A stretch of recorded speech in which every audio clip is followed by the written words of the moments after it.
السلام عليكم يا جماعة.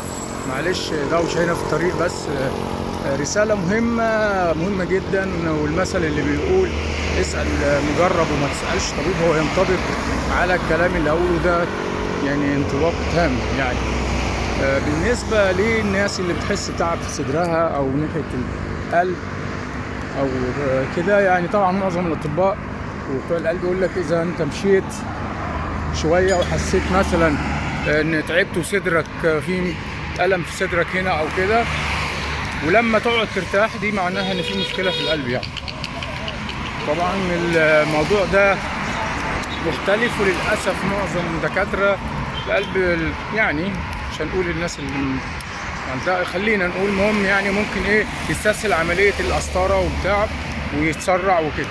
انا كان ليا واحد قريبي برضك كان تعبان شوية وجرينا بيه وبتاع، المهم رحنا لمركز قلب وكده.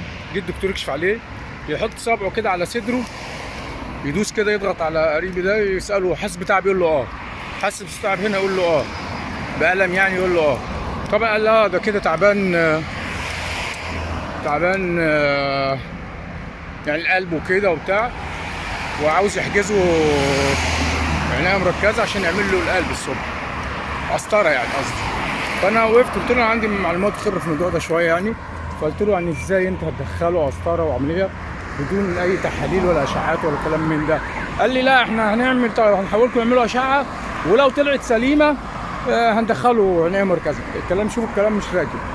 طبعا المهم جرينا عملنا تحليل كل شيء سليم. فاحنا طنشنا، قلت له طنش الراجل ده وكده. بسال قريبي بقول له يعني انا مش فاهم انت كويس ليه؟ لا الراجل لما كان بيسالك حاسس تعب هنا بتقول له اه ليه يعني انت كويس؟ قال لي ما هو بيضغط بصبعه جامد هنا، فبقول حاسس بألم. طبعا صبعه ضاغط جامد، شوف الضمير يعني، فبيوجعني. فبقول اه طبعا صبعه بيوجعني يعني. قال لي حاسس بألم على اساس ان صبعه بيوجعه. طيب انا عن نفسي بحب المشي يعني كتير، فدلوقتي بمشي ومتعود عليه كتير. فجيت في فتره بمشي لقيت بقى حصلت لي الحاله بتاعت ان صدرك بقى من هنا ألم رهيب فظيع، اللي هي الحالة فعلا الدكاترة اللي عندهم دي تقولها يعني. أقوم قاعد مستريح شوية في المكان اللي أنا بتمشى فيه ده، بعد شوية تهدى الألم ده، يروح يعني يهدى، وأقوم أمشي تاني يعني يخف سنة، بس مجهود رهيب يعني. المهم بعد فترة أنا الموضوع طول، فقلت خلاص أنا هروح أعمل اختبار ستريس، يعني اختبار قلب بمجهود وكده.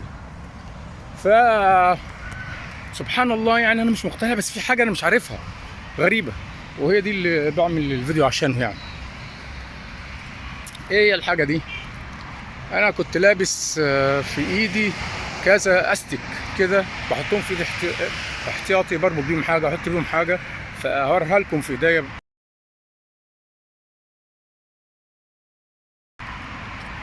بعد كده ادخلها على الفيديو. فجه مره سبحان الله، شوف ربنا ما يسبب الاسباب، انسان شخص كده سكيورتي امن في مكان انا داخله، فبقول لي ايه ده يا باشمهندس، ده الاساساتك دي غلط على القلب وكده. قلت له يعني ايه غلط؟ قال لي واحد معرفه مش عارف دكتور او ايه ما اعرفش، قال له الاساتك دي من صناعه صيني وفيها ماده بتاثر على القلب. اول ما قال لي كده على طول انا سبحان الله يعني خلاص جالي الاشاره، جات لي الاشاره، فعرفت السبب اللي انا فيه ايه.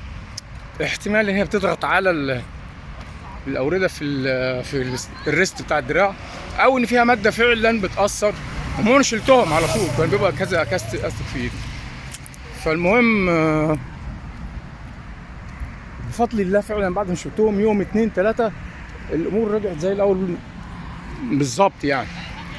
فالامور الحمد لله استقرت. اوريكم ازاي كانت انا البتاع بحطهم في ايدي ازاي يعني. فدي نصيحه للكل، خلي بالكم من النقطه دي، وما تتسرعوش في اي حكم. مثلا واحد تعب هنا صدره ولا بتاع، يجري الدكاتره على طول هيقول لك خش قسطره، فلوس وبتاع وايه مش مفيده يعني، ما فيهاش ضرر، يقول لك ما فيهاش ضرر واخدوا فلوس. فده بس معلش فيديو